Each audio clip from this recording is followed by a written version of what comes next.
पुरुषोत्तम श्री राम का चरित्र गुणों से भरा हुआ है। त्रेता युग के न्यायप्रिय राजा श्री राम की कहानियां बालकों के मन में नीति और धर्म के लिए जगह बनाने में मदद कर सकती हैं। इतिहास के दो महान कवियों ने रामायण की कथा लिखी है। महर्षि वाल्मीकि ने संस्कृत में रामायण और तुलसीदास ने अवधी भाषा में रामचरितमानस को लिखा। बच्चों के लिए ये दोनों भाषाएं कठिन हो सकती हैं, इसलिए हम मॉम जंक्शन के कहानी सेक्शन में रामायण की कहानियां बिल्कुल सरल भाषा में लेकर आए हैं। इन कहानियों की मदद से आप अपने बच्चों को इतिहास के बारे में जानकारी दे सकते हैं। रामायण की कहानियां भारत की महान संस्कृति का उदाहरण है। एक ओर जहां भगवान राम, लक्ष्मण, भरत और शत्रुघ्न का आपसी प्यार एकता में शक्ति की सीख देता है, तो वहीं दूसरी ओर माता सीता का समर्पण आने वाली पीढ़ियों को रास्ता दिखा सकता है। रावण के चरित्र से भी ये शिक्षा दी जा सकती है कि बुरे कर्मों का फल जरूर मिलता है, इसीलिए इंसान को कभी अहंकार नहीं करना चाहिए।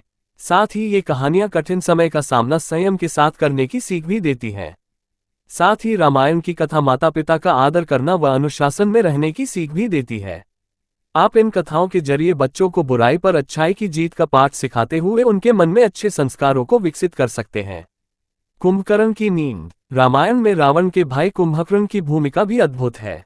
वो अपने विशाल शरीर और अपनी भूख से ज्यादा अपनी गहरी नींद के लिए जाना जाता था। माना जाता है कि राक्षस वंश का होने के बावजूद कुंभकर्ण बुद्धिमान और बहादुर था। उसकी ताकत से देवराज इंद्र भी ईर्ष्या करते थे। एक बार रावण, कुंभकर्ण और विभीषण एक साथ ब्रह्मदेव की तपस्या कर रहे थे। उनकी तपस्या से प्रसन्न होकर ब्रह्मा ने उनसे वर मांगने के लिए कहा। वहीं दूसरी ओर इंद्र को डर था कि कुंभकर्ण वरदान में कहीं स्वर्ग का सिंहासन न मांग ले। इस बात से डरकर इंद्र ने मां सरस्वती से कुंभकर्ण के वरदान के बारे में अपनी चिंता व्यक्त की। मां सरस्वती ने कुंभकर्ण की जीभ बांध दी, जिससे कुंभकर्ण के मुख से इंद्रासन की जगह निंद्रासन निकल गया। इससे पहले कि कुंभकर्ण को अपनी गलती का एहसास होता, ब्रह्मा तथास्तु बोल चुके थे।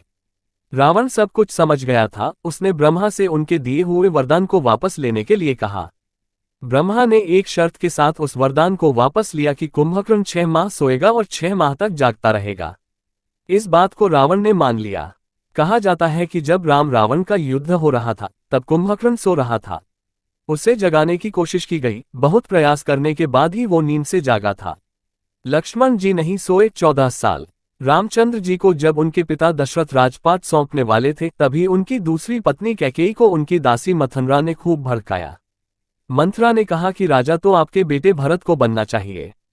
इसके बाद कैकेयी ने राजा दशरथ से 2 वर मांगे। पहला, भरत को गद्दी मिलनी चाहिए और दूसरा, राम को 14 वर्ष तक वन में रहना होगा। राजा दशरथ को अपनी पत्नी के वर पूरे करने पड़े। जब रामचंद्र जी वनवास के लिए अयोध्या से निकले, तब लक्ष्मण जी ने भी उनके साथ जाने की इच्छा जाहिर की। लक्ष्मण के वन जाने की बात सुनकर उनकी पत्नी उर्मिला भी साथ जाने की जिद करने लगती है। तब लक्ष्मण अपनी पत्नी उर्मिला को समझाते हैं कि वह अपने बड़े भाई और मां समान भाभी सीता की सेवा करने के लिए जा रहे हैं। अगर तुम वनवास में साथ चलोगी तो मैं ठीक तरह से सेवा नहीं कर पाऊंगा। लक्ष्मण के सेवा भाव को देखकर उर्मिला साथ जाने की जिद छोड़ देती है और महल में ही रुक जाती है। वन में पहुंचकर लक्ष्मण भगवान राम और सीता के लिए एक कुटिया बनाते हैं। जब राम और सीता कुटिया में विश्राम करते थे, तब लक्ष्मण बाहर पहरेदारी करते थे। वनवास के पहले दिन जब लक्ष्मण पहरेदारी कर रहे थे, तब उनके सामने निद्रा देवी प्रकट हुई। लक्ष्मण ने निद्रा देवी से वरदान मांगा कि वो 14 साल तक निद्रामुक्त रहना चाहते हैं। निद्रा देवी ने कहा कि तुम्हारे हिस्से की नींद किसी और को लेनी होगी। लक्ष्मण कहते हैं कि उनके हिस्से की नींद उनकी पत्नी को दे दें। इस कारण लक्ष्मण 14 साल तक नहीं सोए और उनकी पत्नी उर्मिला लगातार 14 वर्ष तक सोती रही। 14 वर्ष बाद जब भगवान राम और माता सीता के साथ जब लक्ष्मण अयोध्या वापस आए, तब नींद की अवस्था में रामचंद्र जी के राजतिलक समारोह में उर्मिला भी उपस्थित थी। यह देख लक्ष्मण को हंसी आती है। जब लक्ष्मण से हंसी की वजह पूछी गई, तो उन्होंने निद्रा देवी के वरदान के बारे में सब कुछ बताया। लक्ष्मण ने कहा कि जब मैं उबासी लूंगा तब उर्मिला की नींद खुलेगी। लक्ष्मण जी की इस बात को सुनकर सभा में मौजूद सभी हंस पड़े। सभी को हंसते देख उर्मिला लज्जावश समारोह से उठकर बाहर चली जाती हैं। भगवान राम ने दिया हनुमान को मृत्युदंड। हनुमान जी को भगवान राम का सबसे प्रिय भक्त माना जाता है। हनुमान जी भगवान राम से बहुत प्रेम करते थे। जब श्री राम अयोध्या के राजा बने, तब हनुमान जी दिन रात उनकी सेवा में लगे रहते। एक दिन की बात है, श्री राम जी के दरबार में एक सभा चल रही थी। उस सभा में सभी वरिष्ठ गुरु और देवतागण मौजूद थे। चर्चा का विषय था कि राम ज्यादा शक्तिशाली है या राम का नाम।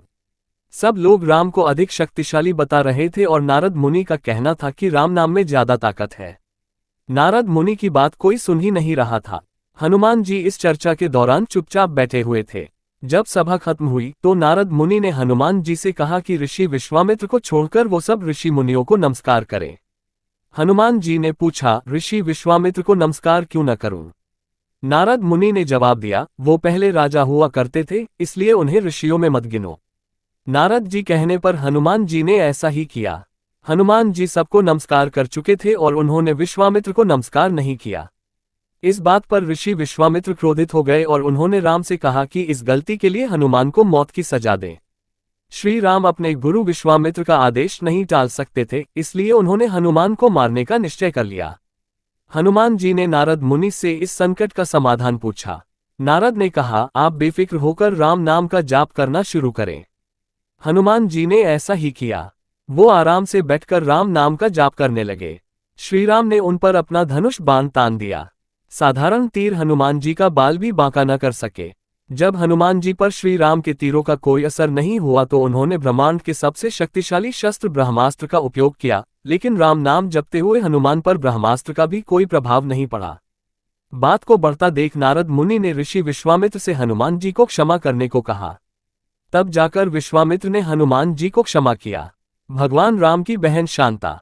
अयोध्या के राजा दशरथ की 3 पत्नियों और उनसे होने वाले 4 पुत्रों राम, लक्ष्मण, भरत और शत्रुघ्न के बारे में सभी जानते हैं, लेकिन भगवान राम की बड़ी बहन के बारे में हर किसी को नहीं पता। वाल्मीकि रामायण में भी राम की बहन शांता के बारे में जानकारी नहीं है, लेकिन दक्षिण पुराण में भगवान राम की बहन शांता का इतिहास जरूर मिलता है। भगवान राम की बहन शांता का सच यह है कि शांता राम की बड़ी बहन और माता कौशल्या की बेटी थी। वह बहुत ही सुंदर और हर कार्य में निपुण थी, शास्त्र से लेकर पाक कला तक में एकदम पारंगत। वहीं रानी कौशल्या की बहन थी रानी वशिनी, जिनका विवाह अंगदेश के राजा रोमपद के साथ हुआ था। दुर्भाग्य की बात यह थी कि किन्हीं कारणों उनकी कोई भी संतान न हो सकी।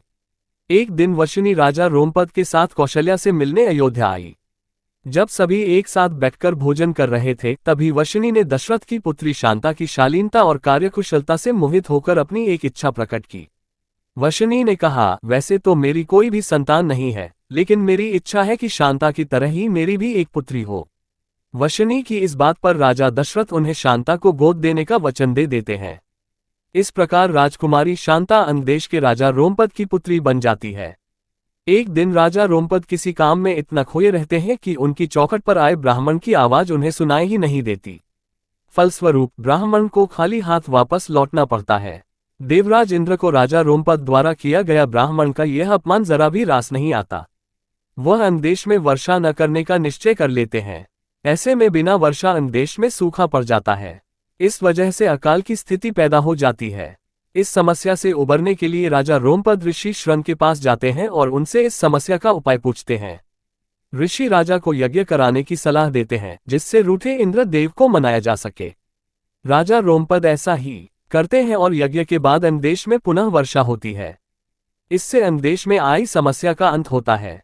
ऋषि श्रृंग से प्रसन्न होकर राजा रोमपद उनसे अपनी पुत्री शांता का विवाह करा देते हैं। शांता के बाद राजा दशरथ के कोई संतान नहीं थी, इसके लिए वह बहुत ही चिंतित रहते थे। इसी कारण वह भी ऋषि श्रृंग के पास जाते हैं। ऋषि श्रृंग उन्हें कामाक्षी यज्ञ कराने की सलाह देते हैं।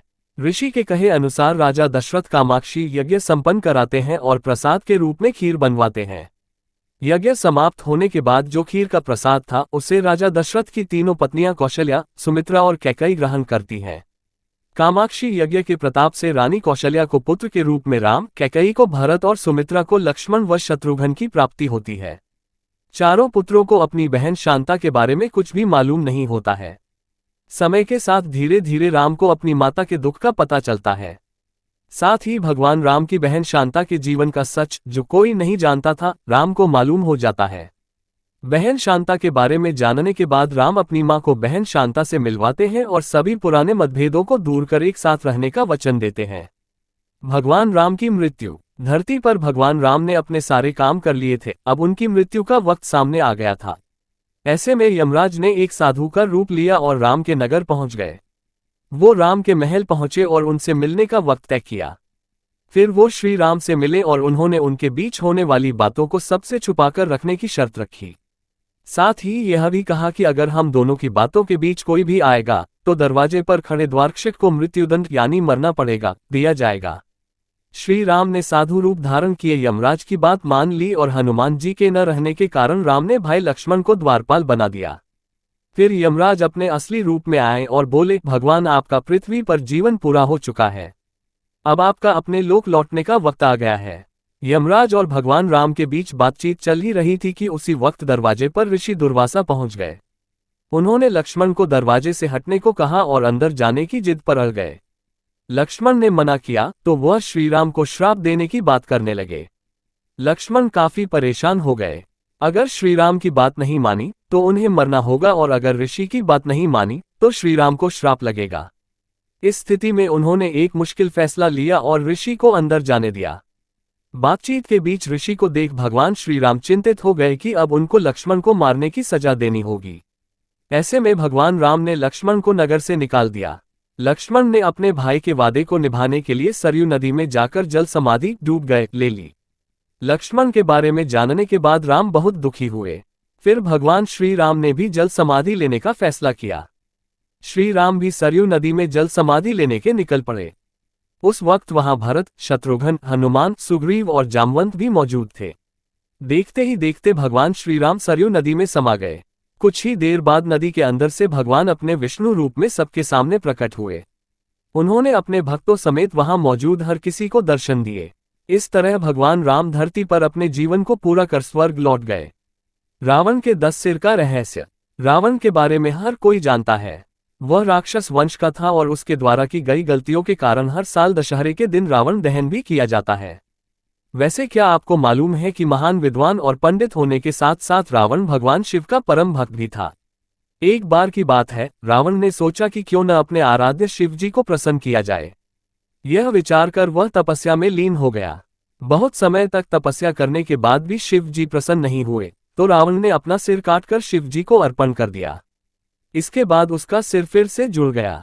इसके बाद उसने फिर से अपना सिर काट दिया लेकिन उसका सिर फिर से जुड़ गया। इस तरह एक एक करके उसने 10 बार अपना सिर काटा और हर बार उसका सिर जुड़ जाता।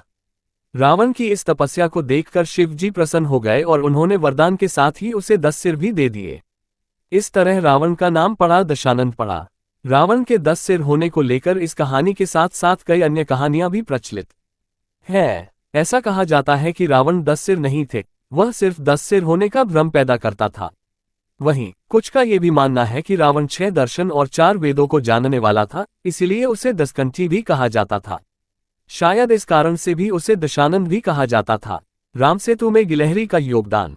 माता सीता का हरण होने के बाद भगवान राम को लंका तक पहुंचने के लिए उनकी वानर सेना जंगल को लंका से जोड़ने के लिए समुद्र के ऊपर पुल बनाने के काम में लग जाती है।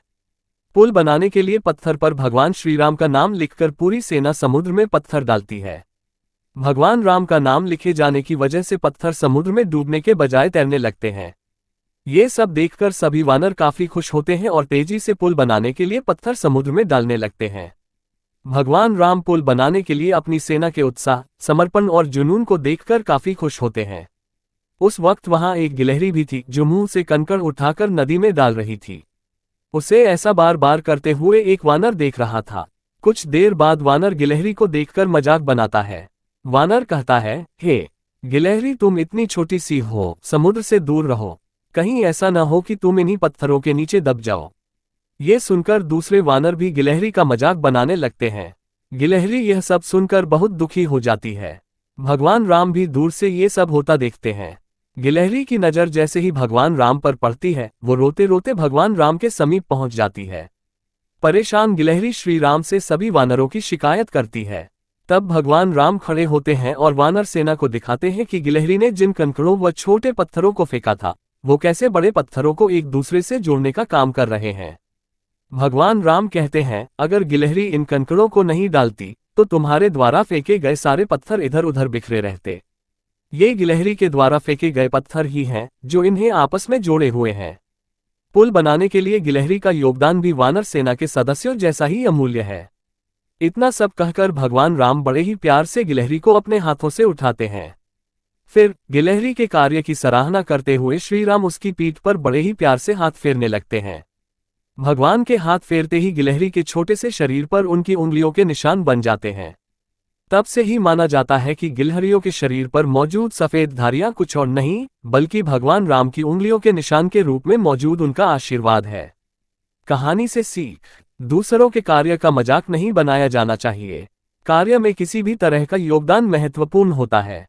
साथ ही दूसरों द्वारा मजाक बनाए जाने के बावजूद आपको अपना आत्मविश्वास नहीं खोना चाहिए। हनुमान जी का जन्म। राम भक्त हनुमान को कई नामों से जाना जाता है, जैसे मारुति नंदन, पवनपुत्र व संकट मोचन आदि। माना जाता है कि वह भगवान शिव के 11वें रुद्र अवतार थे और उनके जन्म का उल्लेख कई पौराणिक कथाओं में मिलता है। इस कहानी में हम हनुमान जी के जन्म से जुड़ी ऐसी ही एक प्रचलित कथा बता रहे हैं।